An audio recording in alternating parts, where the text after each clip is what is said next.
नमस्कार, मैं हूं वैशाली गोगिया और आप देख रहे हैं न्यूज ढाड़ी।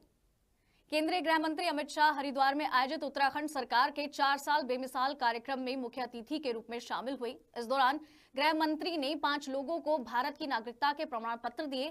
वहीं जनसभा को संबोधित करते हुए घुसपैठियों को लेकर राहुल गांधी पर हमला किया। केंद्रीय गृह मंत्री ने कहा कि जो देश का नागरिक नहीं उसे बाहर किया जाए। गृह मंत्री शाह ने कहा कि घुसपैठ भारत से बाहर होनी चाहिए। केदारनाथ से कन्याकुमारी तक राहुल बाबा को जितना विरोध करना है उतना करें। उन्हें हर चीज में नकारात्मकता दिखती है। 9 साल में भाजपा सरकार पर भ्रष्टाचार का आरोप नहीं लगा। हरीश रावत पर भ्रष्टाचार के आरोप लगे। देश से तुष्टीकरण की राजनीति को समाप्त किया। समान नागरिक संहिता कानून को लागू करने वाला उत्तराखंड देश में पहला राज्य बना है। जनसंख्या में वृद्धि को रोकने का काम यूसीसी करेगा। हाई पावर कमेटी बनाने का निर्णय लिया गया है और जल्द ही ये कमेटी काम भी करेगी। इस दौरान गृह मंत्री शाह ने E0 FIR प्रणाली का उद्घाटन किया। वहीं 5 पुलिस आरक्षी राष्ट्रीय सेवा मिशन के तहत उत्कृष्ट काम करने के लिए सम्मानित भी किया। गृह मंत्री ने इस दौरान 1100 करोड़ की परियोजनाओं का शिलान्यास और लोकार्पण किया।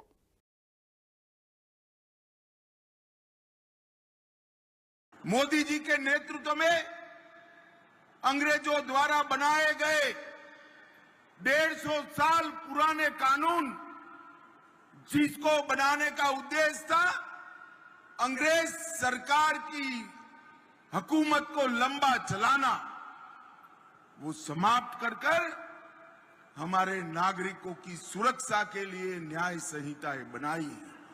मैं ज्यादा कहना नहीं चाहता, परंतु इतना जरूर कहना चाहता हूं कि कानून के 2028 में कंप्लीट इंप्लीमेंटेशन हो जाएगा।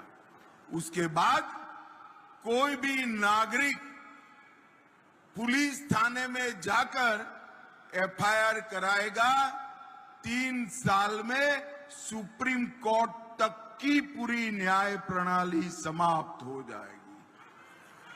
मोदी जी के नेतृत्व में अंग्रेजों द्वारा बनाए गए 150 साल पुराने कानून, जिसको बनाने का उद्देश्य था अंग्रेज सरकार की हुकूमत को लंबा चलाना। उत्तर प्रदेश के उप मुख्यमंत्री केशव मौर्य के हेलीकॉप्टर की शनिवार को इमरजेंसी लैंडिंग करानी पड़ी। उन्होंने लखनऊ से कौशाम्बी के लिए उड़ान भरी थी और 15 मिनट के बाद ही हेलीकॉप्टर का डिस्प्ले अचानक बंद हुआ और जल्द ही हेलीकॉप्टर के अंदर धुआं भरने लगा। पायलट ने तुरंत ही लखनऊ एयर ट्रैफिक कंट्रोल को सूचित किया और इमरजेंसी लैंडिंग की परमिशन भी मांगी। विमान तब तक 50 किलोमीटर दूर बछरावा पहुंच चुका था और अनुमति मिलते ही पायलट ने तुरंत ही लखनऊ एयरपोर्ट की तरफ अपना विमान मोड़ दिया। एयरपोर्ट पर सुबह 11:15 बजे हेलीकॉप्टर को सुरक्षित लैंड करवाया गया। लैंडिंग तक हेलीकॉप्टर में काफी धुआं भर चुका था। हेलीकॉप्टर से केशव मौर्य के साथ 6 लोगों को सुरक्षित नीचे उतार लिया गया। अब खबर हाड़ौती संभाग से है, जहां शनिवार को कोटा बूंदी ग्रीनफील्ड एयरपोर्ट के शिलान्यास समारोह में लोकसभा अध्यक्ष ओम बिरला, मुख्यमंत्री भजनलाल शर्मा और केंद्रीय नागरिक उड्डयन मंत्री के राम मोहन नायडू कोटा पहुंचे, जहां शंभुपुरा में शिलान्यास स्थल के पास बने अस्थायी हेलीपैड पर उनका चोपर उतरा और प्रभारी मंत्री गौतम कुमार दक, भाजपा जिला अध्यक्ष राकेश जैन सहित स्थानीय विधायकों और जनप्रतिनिधियों ने उनका स्वागत किया। समारोह के दौरान 1507 करोड़ रुपए की लागत से बनने वाले कोटा बूंदी ग्रीनफील्ड एयरपोर्ट के साथ साथ नवनेरा परवन परियोजनाओं का भी भूमि पूजन किया गया। इस कार्यक्रम में प्रधानमंत्री मोदी का वीडियो संदेश प्रसारित किया, जिसमें उन्होंने कहा कि ये दिन कोटा बूंदी सहित पूरे हाड़ौती क्षेत्र के लिए एक नई आशा और उपलब्धि का दिन है तथा ये प्रोजेक्ट क्षेत्र के विकास को नई गति देगा।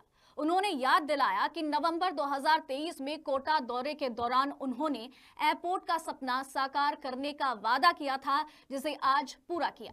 मुख्यमंत्री भजनलाल शर्मा ने कहा कि कोटा शिक्षा के साथ आने वाले समय में उद्योगों का भी एक बड़ा हब बनेगा।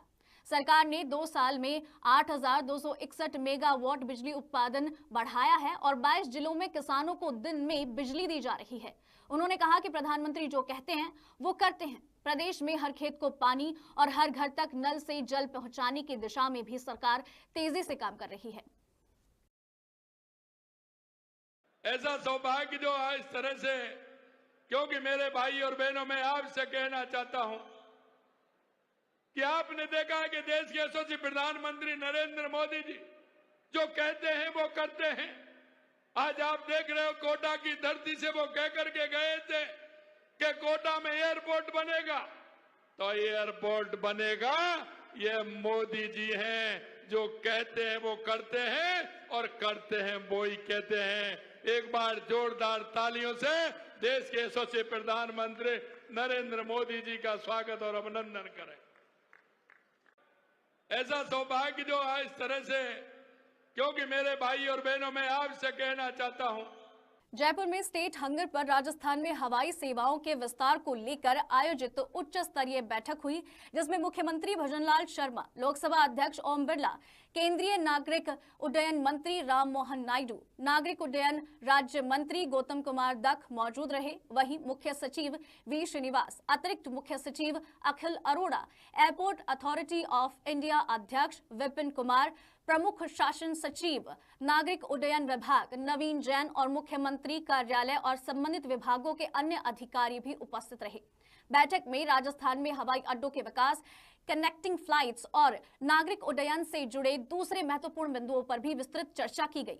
अधिकारियों ने आगामी योजनाओं और परियोजनाओं पर विचार विमर्श किया, जिससे कि आने वाले समय में राज्य को विमानन क्षेत्र में लाभ होने की उम्मीद जताई गई है। इससे पहले सीएम भजनलाल शर्मा ने जयपुर हवाई अड्डे पर लोकसभा अध्यक्ष ओम बिरला, केंद्रीय नागरिक उड्डयन मंत्री राममोहन नायडू को पुष्पगुच्छ भेंट कर उनका स्वागत अभिनंदन किया।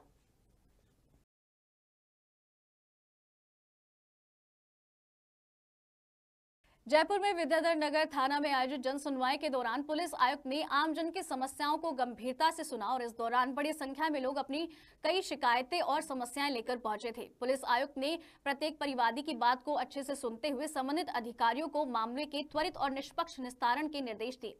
जन सुनवाई के दौरान भूमि विवाद, पारिवारिक विवाद, साइबर ठगी और दूसरे कई कानून व्यवस्था से जुड़े मामलों की शिकायतें सामने आई। पुलिस आयुक्त सचिन मित्तल ने कहा कि आमजन की समस्याओं का समयबद्ध समाधान पुलिस की प्राथमिकता है और किसी भी तरह की लापरवाही बर्दाश्त नहीं होगी।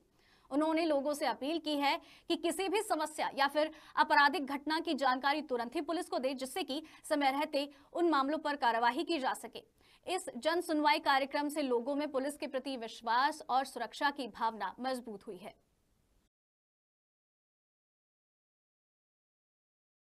अधिकतर तो मुकदमे संबंधित या परिवार संबंधित आते हैं, जिसके अंदर उनका कहना है कि तफ्तीश सही नहीं हुई या वो संतुष्ट नहीं है, या वो जिस रफ्तार से तफ्तीश हो रही है वो उनको लगता है बहुत स्लो हो रही है। इस प्रकार के कुछ सुझाव भी आए हैं, कुछ जनरल पब्लिक से लिंक्ड हैं, उस तरह के भी आए हैं। तो जो मुकदमे संबंधी होते हैं उसमें हम डीसीपी से फैक्चुअल रिपोर्ट मांगते हैं और उसके बाद फिर जो निर्देश देने होते हैं। खबर बारां जिले के अंता से है, जहां पर एवरशाइन ग्लोबल किड्स स्कूल में भव्य विज्ञान मेला आयोजित किया गया, जिसमें छात्रों ने अपनी रचनात्मकता और वैज्ञानिक सोच का उत्कृष्ट प्रदर्शन किया। कार्यक्रम की शुरुआत मां सरस्वती के चित्र पर दीप प्रज्वलन के साथ हुई। कक्षा 2 से 8वीं तक के बच्चों ने सोलर सिस्टम, चंद्रयान और पर्यावरण संरक्षण सहित कई दूसरे विषयों पर आधारित मॉडल प्रस्तुत किए, जो सभी के आकर्षण का केंद्र बने। अतिथि और स्कूल निदेशक भुवनेश गौतम और निर्देशिका रमा गौतम ने बच्चों के द्वारा बनाए गए विज्ञान के मॉडल का निरीक्षण किया। स्कूल निदेशक भुवनेश गौतम ने कहा कि बच्चों की कला और नवाचार ने सभी का मन मोह लिया। विज्ञान मेले का उद्देश्य है बच्चों में वैज्ञानिक सोच, रचनात्मकता और नवाचार को बढ़ावा देना है, जिससे कि सौर ऊर्जा, जल प्रबंधन और अन्य तकनीकी विषयों पर आधारित वर्किंग मॉडल भी इसमें सम्मिलित थे। इस अवसर पर स्कूल मैनेजमेंट से गिरिराज चौरसिया, जिनेश जरिया सहित अन्य स्टाफ सदस्य मौजूद रहे। ये आयोजन बच्चों को विज्ञान के प्रति प्रेरित करने में महत्वपूर्ण भूमिका निभाएगा।